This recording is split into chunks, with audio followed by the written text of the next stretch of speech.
comment transférer mes Pi, comment je peux envoyer mes Pi à d'autres partenaires, comment je vais pouvoir acheter des services, comment je vais pouvoir payer en Pi. On va voir ça tout de suite. Bienvenue sur la chaîne Business pour tous. N'hésite pas à regarder mes autres vidéos, n'hésite pas non plus à t'abonner si tu aimes ce contenu. On va voir tout de suite comment on va pouvoir payer en Pi si tu as des Pi. On va voir ça tout de suite. Je suis donc sur l'application Pi Network. J'ai fait plein d'autres vidéos pour te la présenter. Si tu ne les as pas vues, je t'invite à les voir. On va donc aller tout de suite sur les services Pi. Pas du tout. On va aller tout de suite donc, voilà, sur le Pi Browser. Et là, je vais aller dans le wallet. Donc là, dans mon wallet, il le charge. Je peux le déverrouiller, donc soit avec ma phrase d'identification, qui est bien sûr à tenir secrète, soit avec mon empreinte digitale. Moi, j'ai paramétré avec mon empreinte, donc là, je peux la déverrouiller. Donc là, je suis sur mon wallet de test. Et donc ici, donc, j'ai 83 pi sur mon wallet. Ici, je vais soit pouvoir recevoir des pi. Donc ça va être l'adresse que je vais pouvoir copier, partager, donner. Cette clé, elle est publique.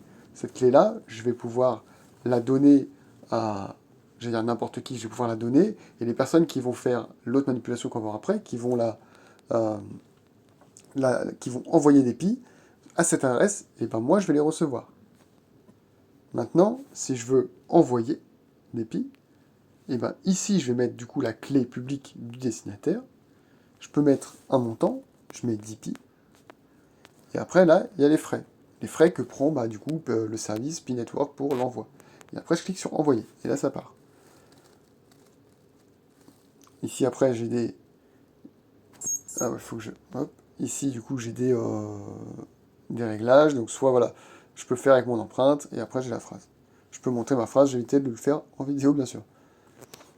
Donc, ça pour ça. Et après, là, je peux avoir mon manette Pi. Donc, ça c'est mon portefeuille, du coup, réel.